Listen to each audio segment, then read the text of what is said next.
Yeah, people are still coming, but I would like to begin our webinar. Hello, I welcome you all to today's webinar titled Security and Cooperation in the Black Sea Region, organized by Ankara-based Center for Eurasian Studies. The wider Black Sea region is a major crossroads. On the east-west nexus, Black Sea region connects Europe with the South Caucasus and Central Asia. On the north-south route, it links Eurasia with Eastern Mediterranean and the Middle East. The Black Sea region is also a connector on the southwest line between the Persian Gulf and the Indian Ocean and Europe. As such, the region is a critical intersection between five grand geopolitical spaces, namely Europe, Eurasia, Central Asia, Eastern Mediterranean and the Middle East, and the Persian Gulf and the Indian Ocean. With this geopolitical positioning, the wider Black Sea region possesses a global economic, military, and strategic significance. From an expectant point of view, Black Sea may truly benefit from the increasing connectivities around the globe. However, there are also challenges ahead. Since the 10 or so years, there have been developments and signs that indicate that the Black Sea region may be turning into a theater of confrontations between regional countries and the stage for global competition among big powers. Abkhazia, South Ossetia, Transnistria have been the sites of protracted conflicts for 3 decades. The occupation and illegal annexation of Crimea and the armed separatist insurgency in Donbass, both in Ukraine, are the latest developments that threaten stability, security, and cooperation in the region. The developments unfolding since the last couple of months and the very recent escalation between Ukraine and Russia should also be underlined and watched out. The hot question in my point of view is whether the Black Sea countries will find ways to resolve their disagreements and rivalries and enhance mutually beneficial cooperation, or will the Black Sea turn into another zone of instability and insecurity? I believe we, as experts, have a very important task to come together in platforms such as this one and try to diagnose the problems and formulate solutions to the challenges that we are facing. Doing that, I believe we can at least humbly contribute to the threat of turning the Black Sea into a new Iron Curtain, or to use a term that I like, which was coined by my colleague Serhiy Glebov from Odessa Mechnikov Natural University, a water curtain. I guess Serhiy is with us today in the audience. So today we have 3 distinguished speakers to discuss possibilities and challenges vis-a-vis security and cooperation in the Black Sea region. And they join from 3 different cities. From Frankfurt, retired Lieutenant General Mr. Ben Hodges, the Pershing Chair in Strategic Studies at Center for European Policy Analysis. From Moscow, Dr. Pavel Gudev, a Senior Research Fellow at the Russian Academy of Sciences, IMEMO. And from Istanbul, Ambassador Michael Christides, the Secretary General of the Organization of the Black Sea Economic Cooperation. I'm sure what we will hear from our speakers today will enlarge our horizon of strategic thinking. For that reason, I want to stop here and give the floor to our speakers without further ado.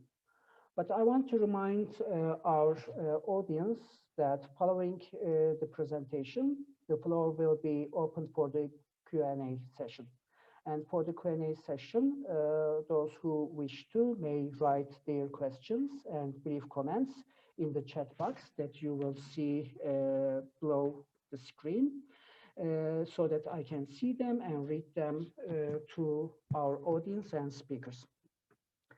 I said I want to give the floor to our esteemed speakers, but before that, I would like to turn to AVİM's Director, Ambassador Alev Kılıç, to ask if he would like to make some introductory remarks.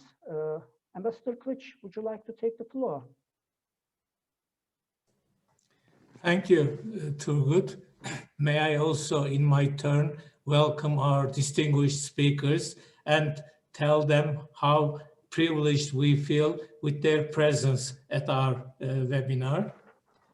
As Dr. Tuncel brought to our attention, the Black Sea is at the hub of important trade and transportation destinations between the Mediterranean, Central and Eastern Europe, Russia, the Caucasus, and Central Asia.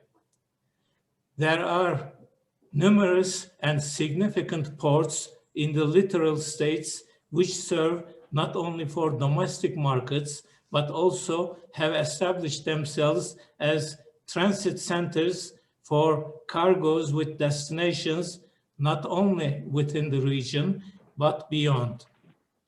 With the emergence of the Eurasian concept, the role and significance of the connectivity of the Black Sea has also enlarged spectacularly. Now we are in a position to talk of the Black Sea connectivity also from the Adriatic to the Caspian Sea. Membership to the Black Sea Economic Cooperation Organization in itself testify to this development. The establishment of the fast train track of Baku-Tbilisi-Kars has given a new impetus to these activities. The coming Nakhchivan-Baku direct connection is also expected to give an additional incentive to connecting the Black Sea with Central Asia and beyond. All these encouraging prospects do not materialize in a vacuum. The sine qua non of all these to happen is the maintenance of security in the Black Sea. Or, in other words, how to avoid building up arms and military confrontation there. I do hope and trust that our distinguished panelists will be able to give us insights for ways and means to promote peaceful cooperation and more economic development in the Black Sea. So I again thank you all for being with us here at AVİM, and again salute our distinguished speakers. Thank you, Turgut. Thank you, Ambassador Kılıç, for this introductory remarks. So now I want to give the floor to our first speaker, Mr. Ben Hodges. But before that, I would like to introduce him shortly to our audience. Mr. Ben Hodges is a retired Lieutenant General of the U.S. Army. As an Army staff, General Hodges served in various positions, including the post of the commander of the NATO Allied Land Command in Izmir, Turkey, between 2011 and 2014, and the commanding general of the United States Army Europe in Germany between 2014 and 2017. Mr. Hodges retired from the U.S. Army in 2018 and then joined the Center for European Policy Analysis. Currently, he is the Pershing Chair in Strategic Studies at this prominent think tank. Mr. Ben Hodges, the floor is yours.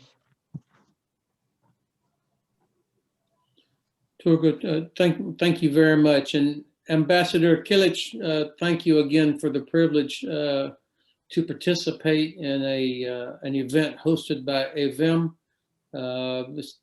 Each time I've either visited your offices or participated in your events, I always came away with a better understanding for the issues. And so you provide a good forum, and that's why I would always jump at the opportunity.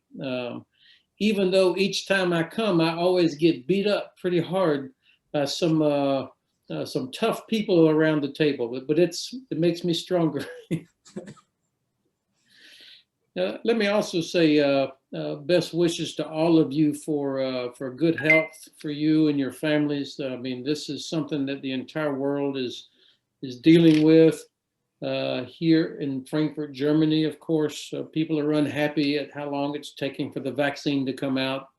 And while the United States was very, very slow and not very smart in how we first responded, now we're catching up in terms of getting the vaccine out. So I hope that the Biden administration will be generous with sharing the vaccine. For me, this is important, not only from a humanitarian standpoint, but also kind of like the Marshall Plan after World War II. We did not wait for everybody in America to become middle class before the United States invested in Europe to help rebuild Europe. And I think the same principle is true. We shouldn't wait for every single person in America to be vaccinated before we share a vaccine with our neighbors and other countries, because all of us, as Secretary General Christides knows, we are all connected to each other, and our prosperity depends on each other being prosperous and healthy as well. So I like the title. The title emphasizes the word cooperation for today, and this is very true in my view. Security requires cooperation. Economic prosperity requires cooperation, and protecting our populations requires cooperation. The Black Sea region is an area that, frankly, doesn't get the attention or recognition that it should, even though what Turgut described at the beginning, the significance of the Black Sea region between Eurasia, Europe, the Middle East. It's such a crossroads. It's also the frontier. It's the frontier of democratic principles versus what the Chinese Communist Party would want to do, or what, frankly, I think the Kremlin wants to do, or even others who oppose women and men having freedoms and being able to make choices. So the Black Sea region sits right there. And I believe that I hope that the new administration under President Biden will develop a strategy for the Black Sea region. As all of you know, you cannot have a policy for a country unless you have a strategy for the region. If you only have a policy for a country that's not connected to a regional strategy, then the policy will not be sustainable. It will not be tied to resources, and it will not lead to consistent behavior, which I think has been a problem for the United States. Even though we've had very good ambassadors for years, and each of the countries around the Black Sea region and in the Balkans, I would say, we've never had a good strategy that ties it all together, that lays out priorities and principles and allocates resources.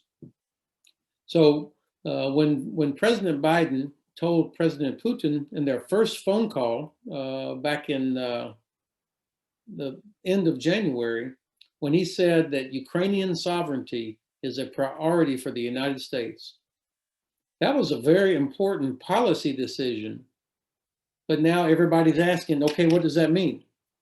What is the United States willing to do to support Ukrainian sovereignty? And he was very specific. He says this includes Crimea and this includes Donbass. So we don't have the strategy underneath the policy. And so I believe that the administration is working hard now to develop the strategy that would ensure not only Ukrainian sovereignty, but also better relationship with our long time ally, Turkey, that would put more attention on the South Caucasus.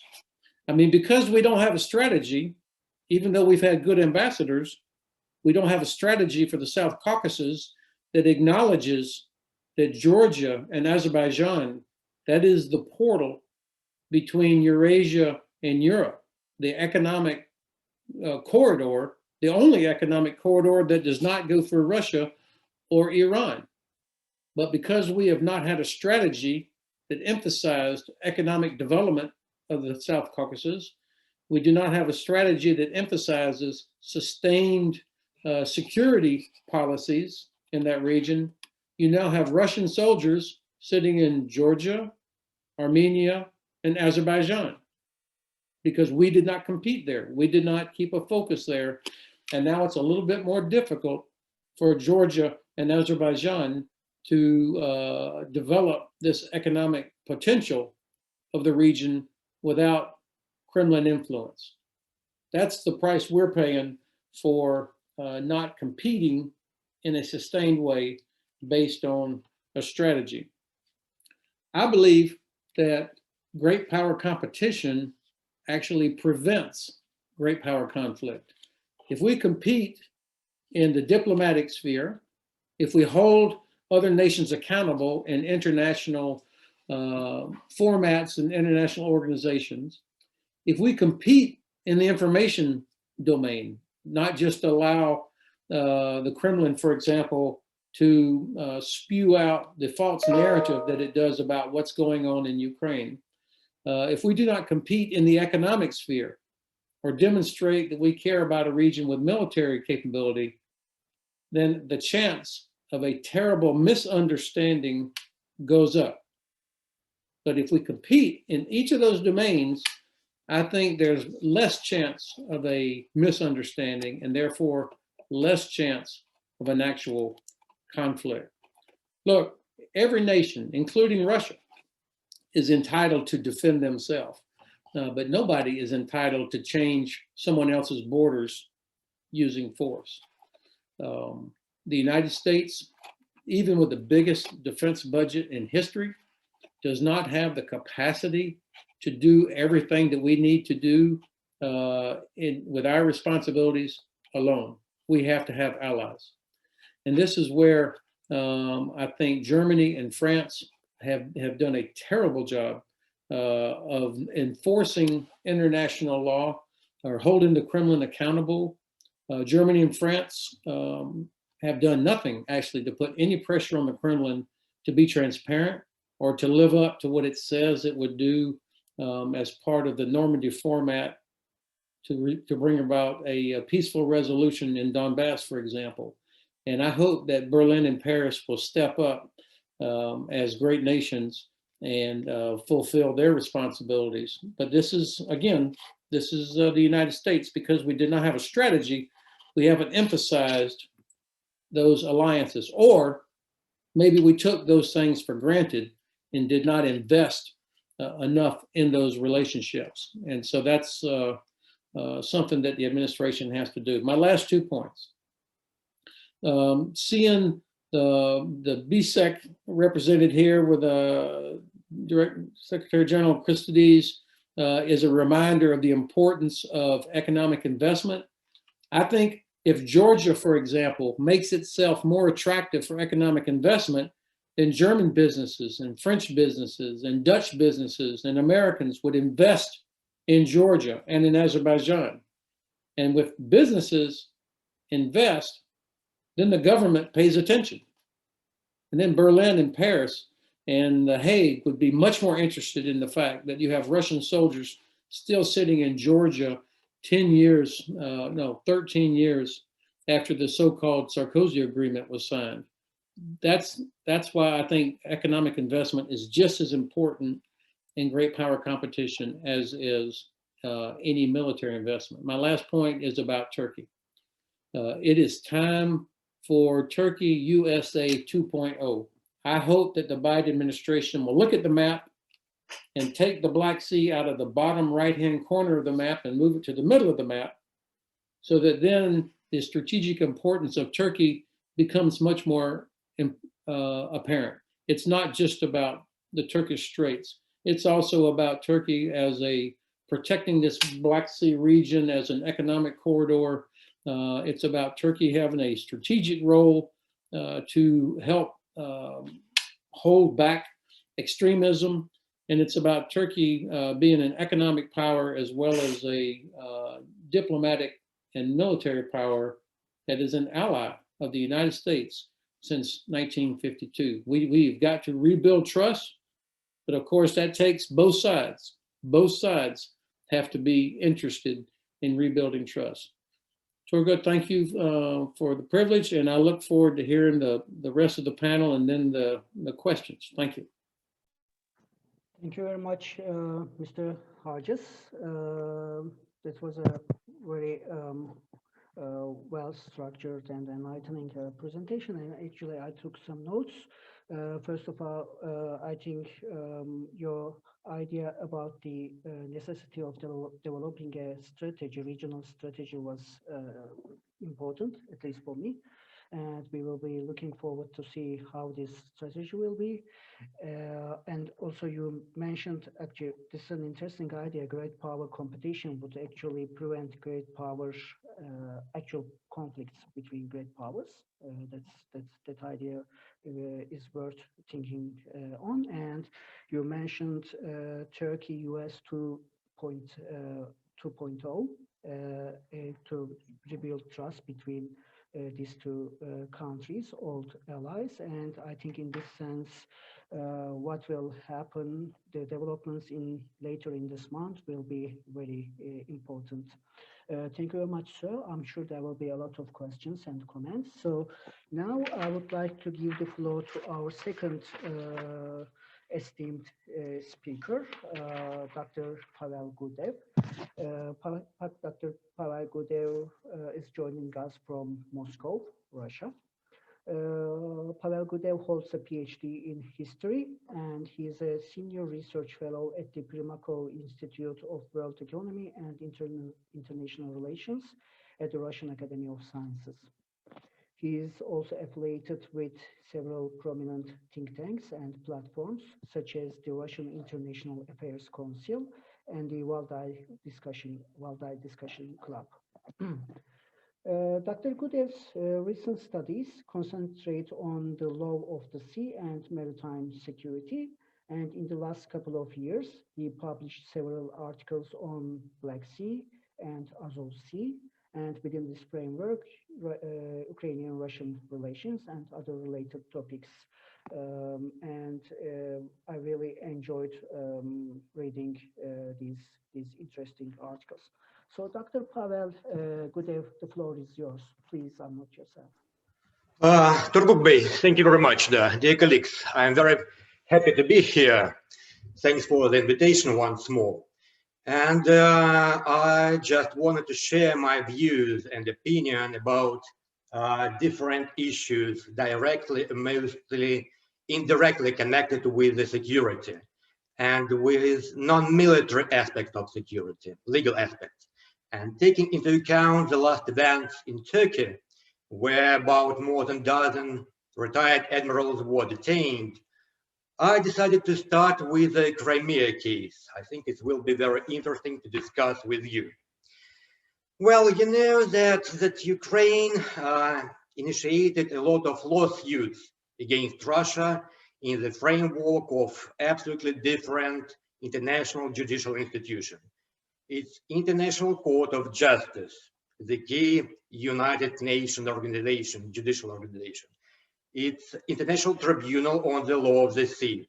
It's Permanent Court of Arbitration, and even European Court on Human Rights.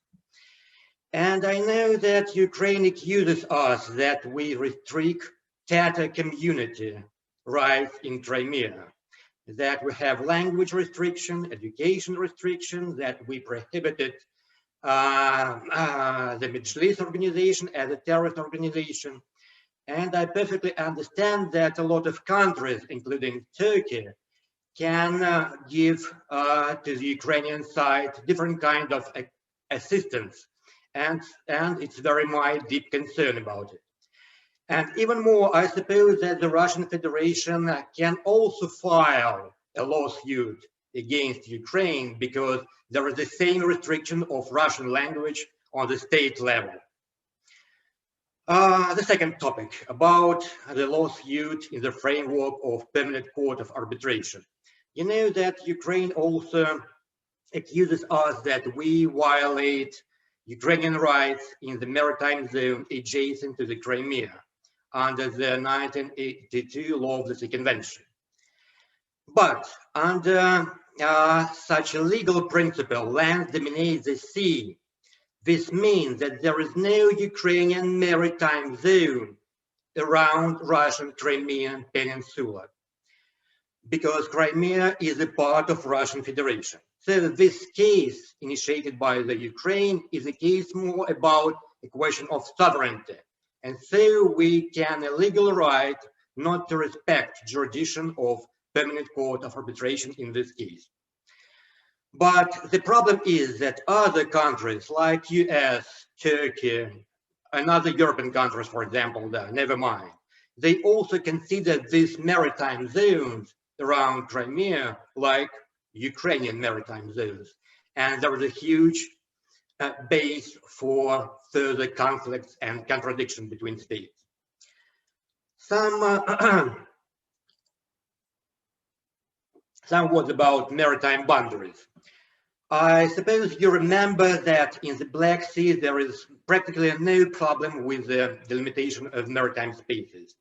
Our exclusive economic zone boundaries of exclusive economic zone, continental shelf, and territorial waters were delimited between USSR and Turkey in the middle of the 1970s and 1980s. But after the collapse of the Soviet Union, there was absolutely different situation. There was the maritime boundaries between Turkey and Ukraine, Turkey and Russian Federation, Turkey and Georgia as a new state. And of course, Russian Federation right now is very, very interested in, from the Turkish side, to recognize this maritime boundary between Crimea and Turkey. But I perfectly understand that it's absolutely impossible, because it will be, in any case, de jure recognition of a new statehood of Crimea. But it's a problem of our bilateral relation, of course. The next topic is about Crimea maritime blockade. You know that Ukraine closed all the Crimean ports, and it was not only on the level of Ukrainian national legislation. There was a document in the framework of International Maritime Organization. And even more, Georgia supported the Ukrainian position. And right now, I know that 2 years ago, Turkey also banned ships from Crimean ports to enter its ports and vice versa. So it's not a friendly decision for us, and it's also influence on bilateral relations between Russia and Turkey. Some words about Kerch Strait incident. I perfectly also understand that detention of Ukrainian warships, not warships, boats, okay, boats, and imprisoning of their crew, it was a second legal precedent. You know that in 2012, Ghanaian authorities seized Argentinian vessel belonging to Argentinian Navy, and the decision of the International Tribunal on the Law of the Sea was absolutely clear under Law of the Sea Convention, and especially, I have to underline it, customary international law. All warships, auxiliary vessels, and other vessels owned and operated by a state for non-commercial purposes have full immunity from stopping and detention in peacetime. It's very important. However, I suppose that sometimes it's very difficult to respect international law norms and provisions when you have to protect your own security interests. You know that Ukrainian politicians of top level, they announced direct threats to Kerch Bridge construction and existence, which looked like a call for a terrorist attack. So I perfectly understand that Ukraine, by this behavior, tried to show that we restrict its rights under bilateral agreement between Russia and Ukraine, and want to change the legal status of the Kerch Strait and the Azov Sea waters.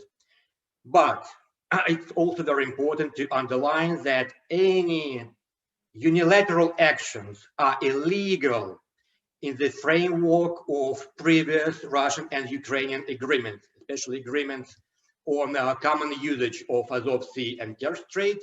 The second one is a border agreement, And we have also a common statement of two presidents that we consider all waters of Azov Sea and Kerch Strait as a common internal historical waters, like a common economical complex, maritime economic complex. So, some words about NATO plans to strengthen or to enlarge the military and naval presence in the Black Sea. I also perfectly understand that it's absolutely legal step and desire on rotation basis, without any problem, but with all Montreux Convention restrictions concerning class, tonnage, and duration of stay, of course. And I support and I believe that with Turkish attitude will save in the future that there is no need to create any kind of NATO Black Sea flotilla in the region to increase and to develop military capabilities of other regional NATO members like Bulgaria and Romania. And I support the former Turkish approach that all the regional problems in security have to be resolved by regional states without non-regional countries' involvement. The next topic is about Montreux Convention. As I suppose, Turkey has to be interested in Montreux existence and survival, because without it, the law of the sea northern provisions should be applied to the Black Sea Straits, and they will become international straits with the right of transit passage, which couldn't be suspendable and have to be equally applicable to all warships and vessels. Right now, Ankara regulates warships passage and does it well. If you remember, during conflict between Russia and Georgia in 2008, Ankara denied it the passage of 2 US hospital ships with a tonnage exceeding Montreux limits. And our contradiction between Russia and Turkey are limited to different views on commercial shipping. And using environmental, ecological rhetoric, Turkey tries to introduce new restrictions within the framework of new regulations and instructions. The problem for me is that the subject of regulation is in the sphere of international, not Turkish national legislation and law. So all innovations have to be discussed and approved by all Montreux members within International Maritime Organization. The same applies to the question on Montreux revision. It's possible, yes, of course it's possible, but in the framework of a new conference, not unilaterally. Some words about new Istanbul channel, not channel. Turkish desire to fully regulate shipping and make money on passage, as well as the concern about the environmental situation in the Bosphorus Straits is absolutely clear. And I suppose it's absolutely incorrect to speak that the step to build a new channel will automatically lead to Montreux Convention destruction, because the entrance from the Black Sea or to the Black Sea from the Aegean will be still goes through the Dardanelles. So all Montreux restriction on passage, especially for military ships of non-Black Sea countries, will remain in force. Just one fact stressed me very much, that, for example, any foreign warship with Turkey permission potentially can stay in the canal for as long as it wants beyond the Montreux restrictions in 21-day limit. Istanbul Channel, as you know, is not the only project. Turkey also planned to connect Aegean Sea with the Marmara Sea by a new channel parallel to Dardanelles. The existence of two channels will lead to the fact that Turkey can pretend to control and regulate navigation not within the framework of the Montreux Convention, but within its own national legislation. It's a good idea for Turkey, but only one threat and challenge, and a big one. In such artificial channels under customary international law, not treaty, customary international law, the freedom of navigation for all ships, military and merchant, have to be respected.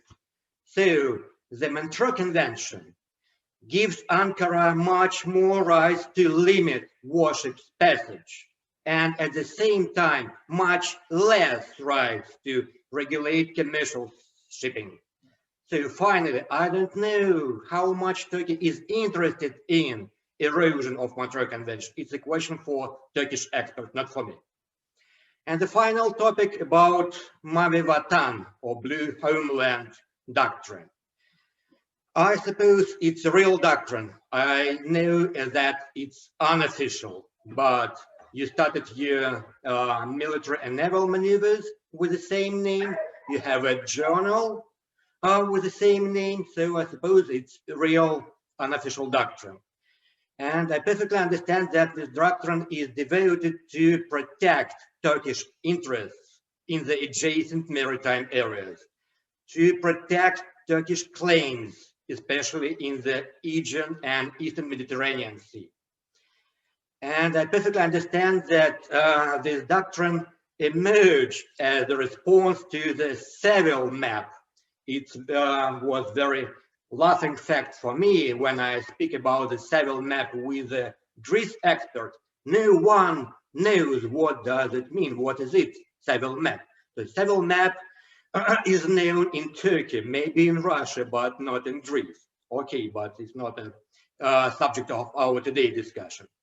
And the culmination of its realization, of Blue Homeland realization, of course, became 2018 memorandum with Libya, and the map of Turkish outer limits of continental shelf presented to the United Nations in the beginning of 2020. And although this doctrine has very clear pan-Turkism ideology inside, it was also very anti-American, anti-European, and anti-NATO. So I can't understand really, and was sadly surprised when one of its authors, Cem Deniz, was detained. I perfectly understand that this is Turkey internal affairs, but I really wonder why the man who devoted his life to the protection of country's national interest is becoming a traitor of his motherland. Now I'm going to finish my report. Thank you very much for your attention. Thank you very much, Dr. Pavel Gudev. Actually, it's really important to understand the views of the Black Sea littoral states about the issues related to, of course, region.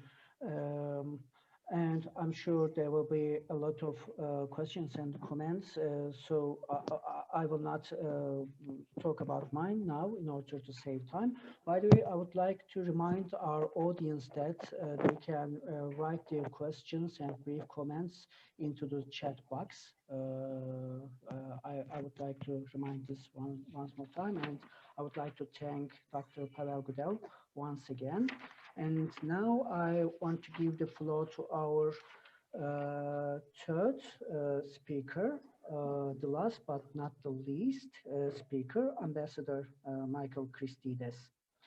Michael Christides is the Secretary General of the Organization of the Black Sea Economic Cooperation. He joined the Hellenic Ministry of Foreign Affairs in 1976 and served with distinction until his retirement in 2014. Among other assignments, he served as the ambassador of Greece, Ambassador of Greece to Bulgaria, to Turkey, and to Argentina. After his retirement from the Hellenic MFA, Ambassador Christides was elected by the organization of the Black Sea Economic Cooperation as the Secretary General of the BSEC Permanent International Secretariat in 2015, and he was reappointed to this post for the second 3 year in office as of July 2018. So now, Ambassador Christides, the floor is yours.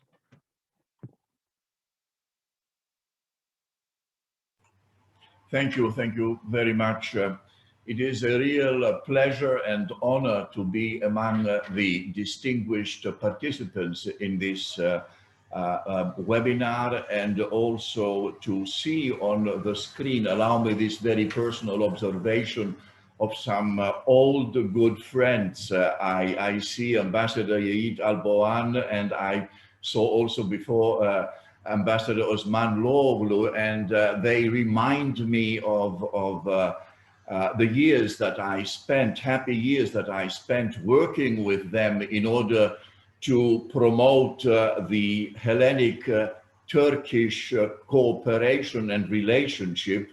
These were much happier times, unfortunately, than they are today. And of course, allow me to thank also my old friend, Ambassador Kilic, for inviting me to take part in this very interesting discussion. Contrary to General Hodges, for me, it's the first time, but I hope it's not the last, Ambassador Kilic. It's a great pleasure. And I'm here to tell you the truth, to inform on an organization which I have the pleasure to represent, and which I believe is doing and has done a lot in what concerns even the title of this webinar, at least one part of it, security and cooperation in the Black Sea region. But apart from the factual information that I will be giving, whatever else sounds as an opinion is strictly my personal opinion, and it does in no way represent the opinion or the views of the organization as such. Now, let me begin by saying that I believe that the turbulent situation in the wider Black Sea region is not much different from what we observe in many other parts of our world. We are living really in turbulent times. We have witnessed the end of a world order era that was based on two axes that were living together side by side.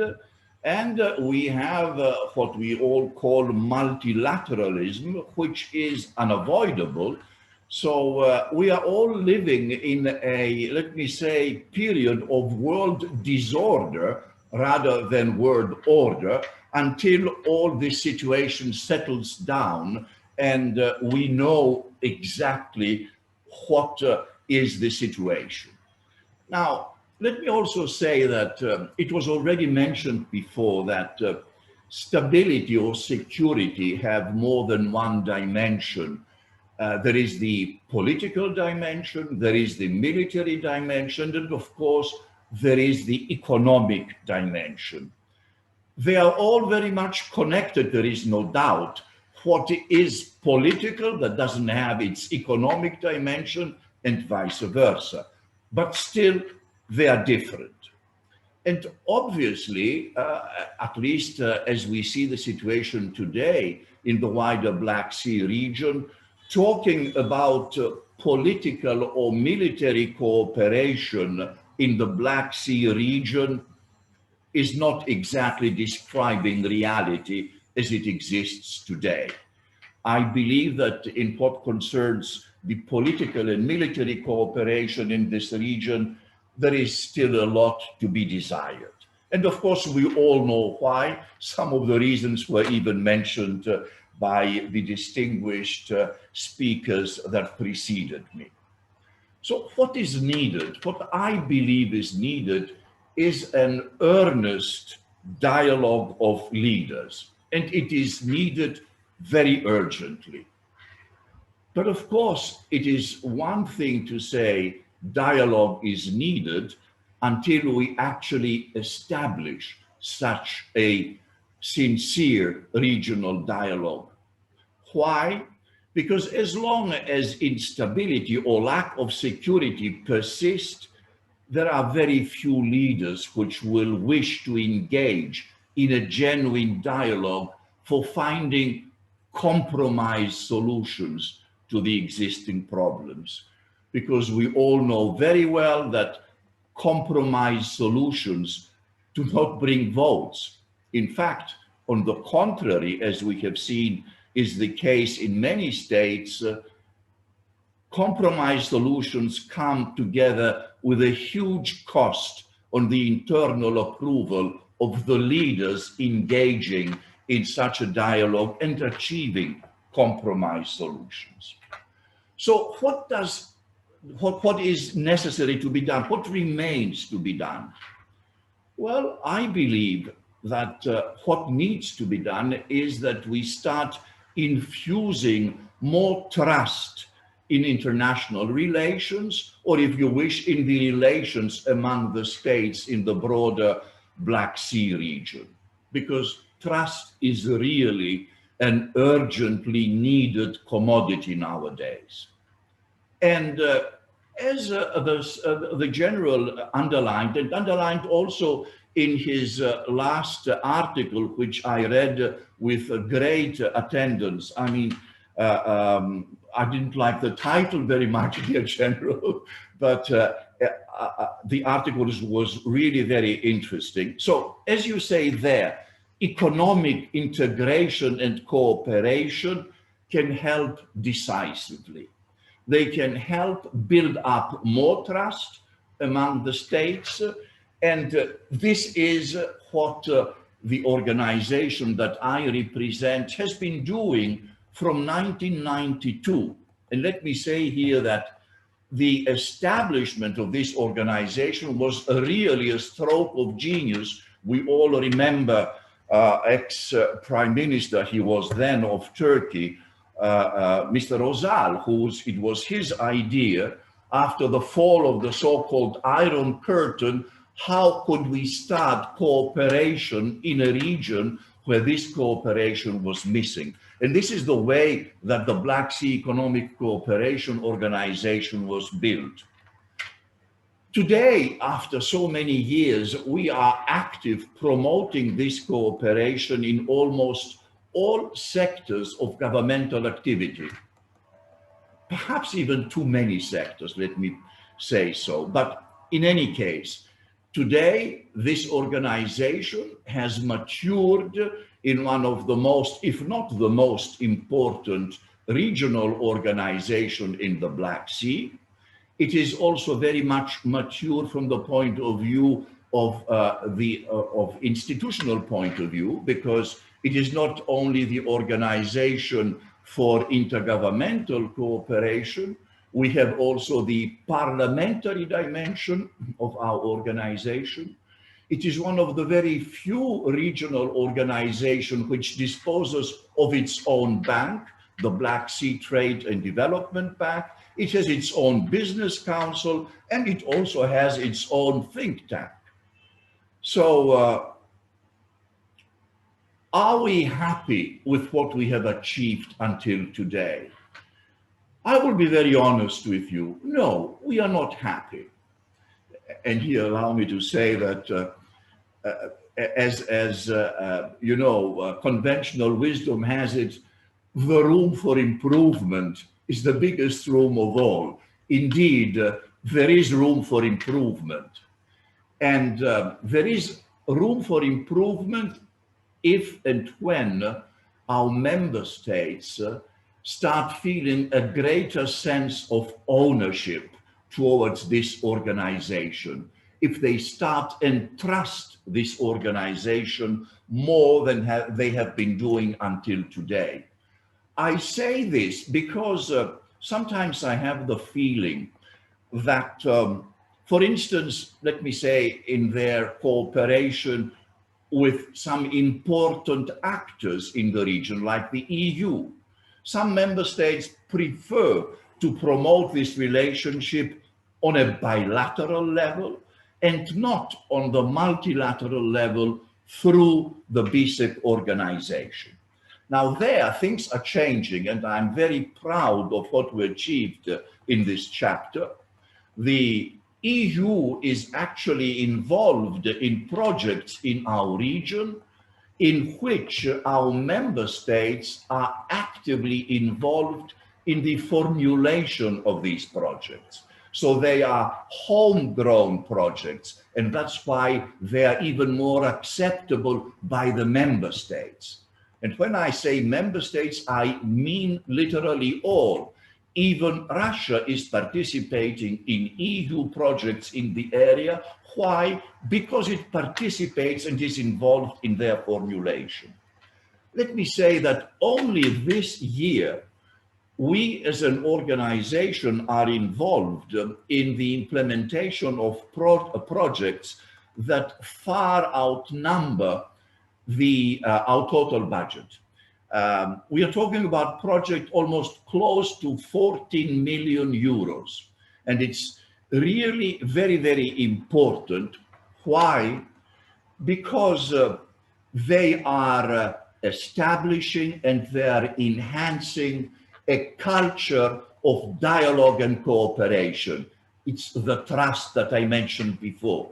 When you have representatives of all our member states sitting many, many times during the year around one table and discussing the benefits of common projects that are to be applied either in all our member states or in some of them, as is often the case, then this is a precious mechanism of a first level, let me say, confidence building. It's a first level confidence building mechanism, and this is, especially in times like today, very, very important for our region. So I want to, let me say, finish by underlining that, yes, we need more cooperation on the economic sector. And until now, we have this cooperation, let me say, in projects that touch on issues which are of great importance, like the so-called blue economy, like the environmental protection, but also like improving connectivity among our member states, and not only among our member states, but because the Black Sea region, as it was mentioned before, is the actual bridge between East and West, and there is so much happening in order to improve connectivity between Europe and Asia, be it Central or East Asia, then you very well understand that the Black Sea region is a very, very important hub of connection, of energy supplies and so on, has a very special role to play.